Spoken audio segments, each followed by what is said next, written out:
This is one of my favorite bad movies. This is Dungeons and Dragons with Jeremy Irons, and it's just beautiful.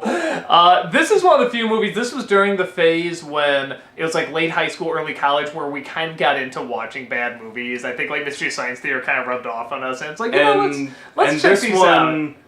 This one's just amazing. This one is a work of art of cheese. It's so phenomenal, and I think because I remember we're watching this, and this is the first time actually. Like I said, this is like early college, so it's like early 2000s, and this is the first time I was actually like, let's try and do a Mystery Science Theater, because there was so much and it was so easy, and we started to, and then we got bored. It was like, it was two of us and your ex-girlfriend. Yeah, at the time, who also loved watching bad movies. Introduced us to actually some really good ones that we'll probably review in the future.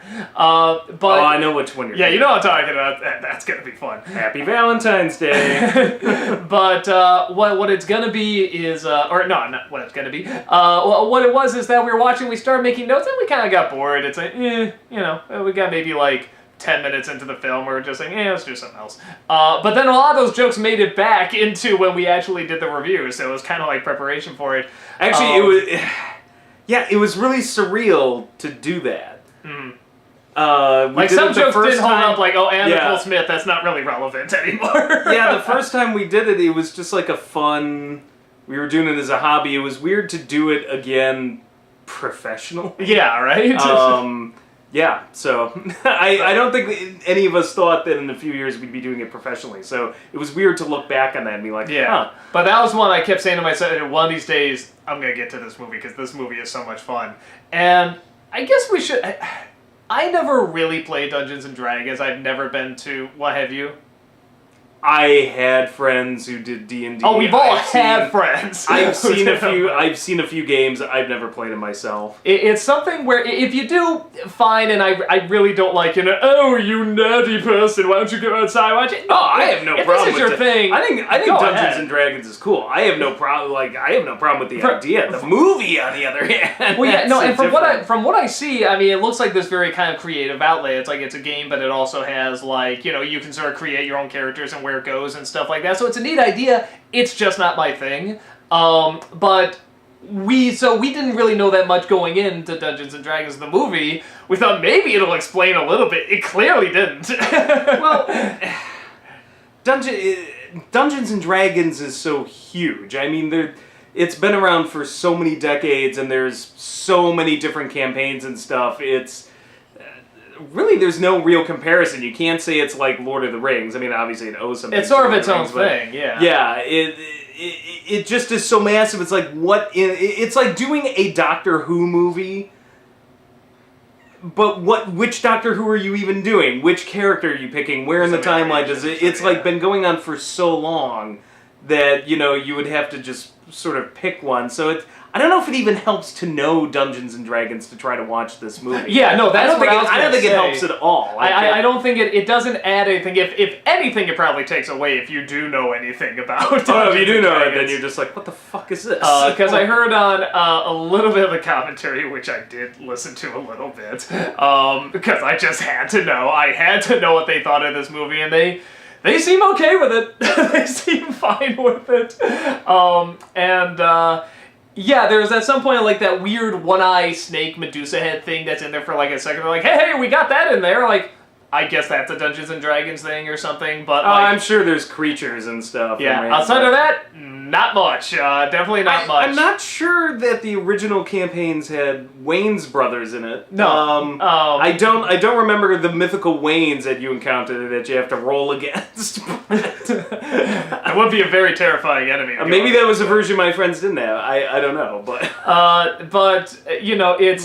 It so does not suck you into this world, and I think this was the point where we started to realize, because this was kind of during the big computer-generated explosion, everything was CG then, unlike now, but, certainly where it was everywhere is, look at all the cool stuff we can now do, and this is at the point where, because the trailer at the time, even though Jeremy Irons looked batshit insane, it was kind of like, well, okay, this might be a little corny, but this might be fun. Because look how visually interesting it is, and this is at the point where visually interesting was becoming the easy. The trailer did a great job of disguising how bad it was. Yeah. The effects did not look as bad in my memory in the trailer than what we ended up seeing on screen. I remember the trailer. No, they showed more of the cool castles and stuff like that. Kind of interesting. It showed what's her name, American Beauty on a dragon, like in this armor, looking around. And it's like, well, this is gonna be kind of cool. That was my favorite. That was my favorite throwaway line from the reviews when we called her.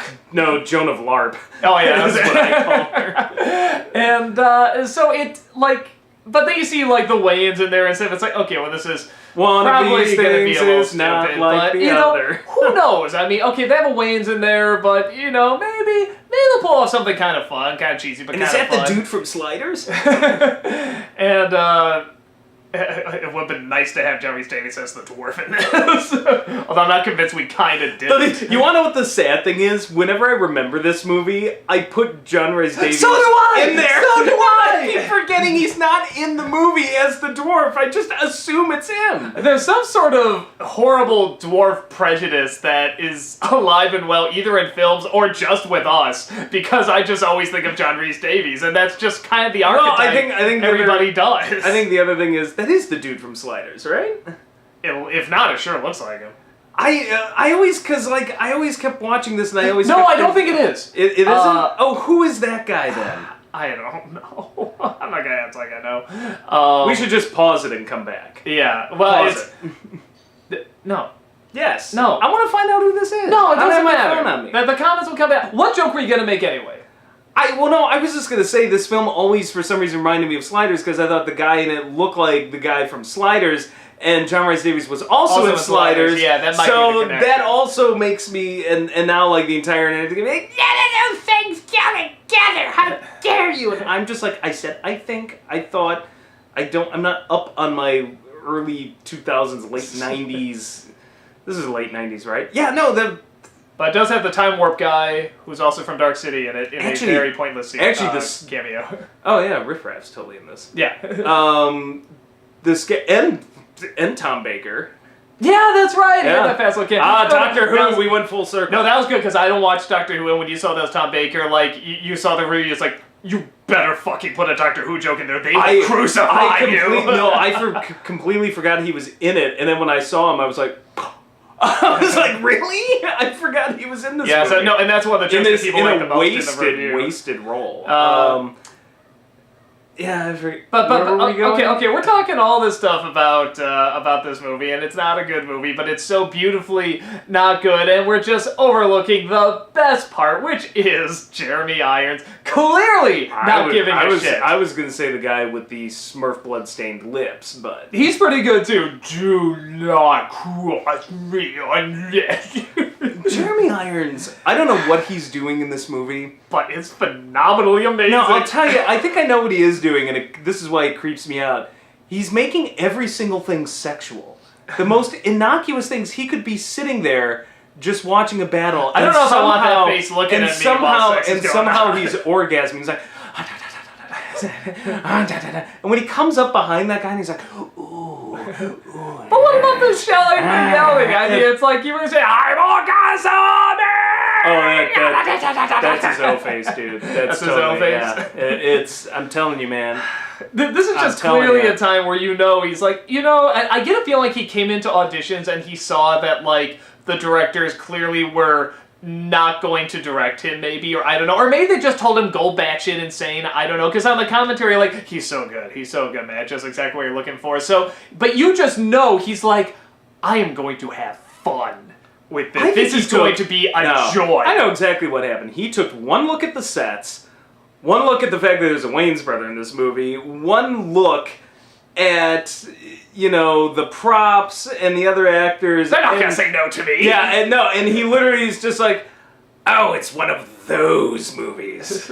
I don't need to give a shit. Like, I literally think he makes Scar look subtle. I think he figured it out right away that this was gonna suck. And he's like, why should I bother trying to give a Shakespearean performance when I can do whatever I want here? This was vacation for him. It's like what we were talking about in the Jupiter Ascending review. This is British actors' vacation. Yeah. No, is to star in a crappy American summer blockbuster. You know, so many British actors, I don't know what it is, but they are 9 out of 10 so good at their craft. And I think there is a part of them that's just like, you know what, I know I'm good, and I have all this craft and all this focus and everything. You know, I just wanna go crazy, because overacting, big shock me saying this, overacting is a lot of fun to do. It is so much fun to do, and you can just go so big and so grand. You can make the big goofy faces, and it is just so enjoyable. And so many of these British actors, you know, they have to be good, and they make a whole career out of it. But then they're just, you know, I just want to do something really silly, really stupid, just go totally, hey, Tim Curry, on our asses. What's his face from Twilight? Yeah, I was just calling Frost. Shannon. No, Michael Sheen? Michael Sheen. What was it in one of the late night interviews he went on, and they were joking about that? And he said, "Oh, you should have seen the ones they didn't use. The clips they didn't use. Yeah, you should have seen the clips they didn't use. Wow. It's even better." I can imagine Jeremy Irons saying that about Dungeons and Dragons. I can see him sitting there going, "Oh, I went bigger. I went bigger. You have no idea what I really did." I could just totally see him doing that. And that's why it's so great, because he knows. I'm not convinced. Some people in this movie know. You know, they just have the dead look in their eyes, like Thora Birch. Like she just has the dead look in her eyes of like, wow, like really American Beauty to this. I'm firing my agent, but like he knows in the other way that this is gonna be crap and it's gonna be amazing, and I'm gonna do whatever the hell I want. And other people don't know. I think they're trying to take it seriously. So it's fun to see this mix of like actors who completely know this is gonna tank and don't care, and how they react to it. With, on the one hand, you got Thora Birch with dead, sad fish eyes, and it's kind of like the Schumacher Batman movies. Which one knows this is going to be stupid, and which one is trying to take it seriously and actually save it? Exactly. And it's just so much fun. It's so much fun. It's just plot-wise, like. What even was the plot? It's very Phantom Menace-ish. The mages and the plebeians, and there's a class warfare, and something dragons, and then this long thing in the middle where there's like this Indiana Jones Raiders of the Lost Ark thing where they have to go through a maze, and I remember one of my favorite. It's all pieced together from other fantasies, and because I felt like there was like an Ewok village too, and like every single thing reminded me of something else. And what blows me away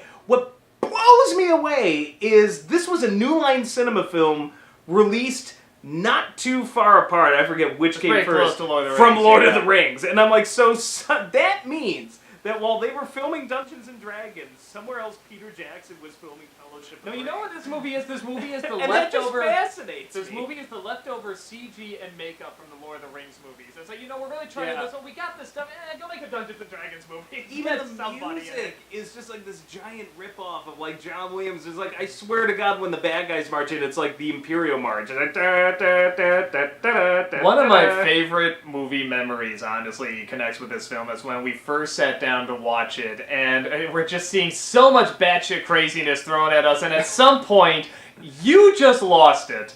And I think I want to say we were kind of on something too, but we were watching this, and it's the scene where I'm sure it was legal. Yes, the woman was climbing down the ladders, the librarian, and the wizard is there trying to figure out something or other, and he's like, help me out with this, and she just says, "Oh, I just get a feeling there's more to life than putting away books." And then it was glanced over. It was such a Disney princess throwaway line, and you just burst out laughing and paused it. And it was a dumb line. I was like, whatever, what? And you were just laughing so hard. I went, what? You just said, it's the worst movie ever made. Just on that line, it was like really, so early. At that it was stage, just declared the stupidest thing. Honestly, for the longest time, until we really delved into some of the films we had to watch for the NC, I literally listed it as the worst film I'd ever seen. Yeah, but it was like the room of fantasy. Since then, a couple things have happened. One, I've seen how really boring and awful films can get. Or just plain ugly like Garbage Pail Kids. So now, to the point that now I look at this film and I'm like, this film is so hilariously bad like The Room. It's like watching You The have Room to respect it, yeah. Yeah, that I actually enjoy it way more now than I ever did, like, even the first time we saw it. I would have said it's literally the worst film. I'm like, no, something this funny can't be the worst film ever made. Mm-hmm. So there are way worse things, but yeah, But it was just such a great moment because it was so early on. I remember that moment. It's like we were like, what, 10 minutes in, something like that? And it's like, we just had to declare, like, just mark it! Worst! I mean, just but beautifully worst and so enjoyably worst. And I think I burst out singing I Want Much More Than This Provincial Life. Yeah. Right then and there. It was just like we're throwing every old has-been cliche in here. I mean, even like the Disney princess stuff, that has been done a million times. Even Disney princesses now are like, oh, that's so passé, that's so has-been. I still think the funniest moment for me, the greatest moment is because of how desperately they try to get you to take it seriously, is when Marlon Wayans dies. Yeah, no, and they hold on like, look what happened, guys. Look what happened. Could not stop laughing. I still was snickering throughout the rest of the film because I would think back to him dying and just go like it literally was the funniest death scene I had ever seen until Dobby in Deathly Hallows Part 1. Because that was another great moment in my life where, and I thought I was going to get kicked out of the cinema because, like, and I just felt this bad. long-nosed Pinocchio. Yeah. And her I felt like, bad. oh no! I felt bad for small children who were around me because I'm like, listen, I understand you're a kid and you're taking this seriously and they're there, but for the rest of us So adults in the room, for the rest of the adults in the room, it was one of the most hilarious things. A safe master, and just I burst out laughing because I could just imagine Daniel Radcliffe there with a Dobby puppet or some puppet supposed to. I'm sure he had it, yeah. Or supposed to represent Dobby, like acting against this thing, thinking, my God, I'm gonna have to do something after this series to get my dignity back.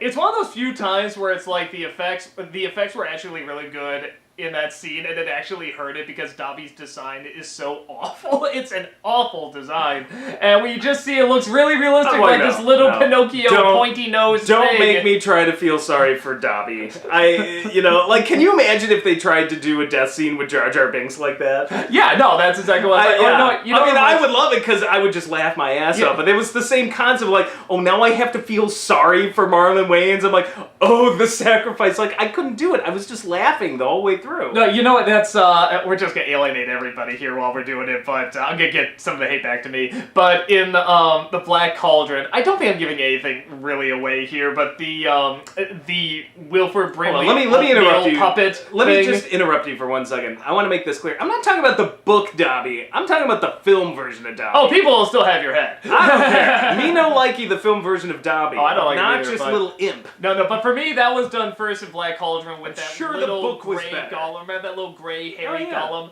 and stuff? And they try to make us really feel something for him, too. And I'm just like, fucking really? You're gonna make us try to feel something for, that's blah, blah, blah. And I'm like, fucking really? We're supposed to shed a tear for this piece of shit? You're like the monster. The most annoying thing ever. No, that was pretty Dobby for me. Monster. But yeah, it's one of those things where it's like this film. It's just a treasure. It's a treasure of bad. It really is, in my opinion, kind of the room of Mike fantasy. Nelson, because it's so consistently and enjoyably bad in so many unique ways. Mike Nelson wrote a great book called, it was Mike Nelson's Movie Mega Cheese. And that is the best way, and he may have reviewed it in there. We had a lot of bad ones like Twister and Independence Day and just goofy, the goofy sort of movies.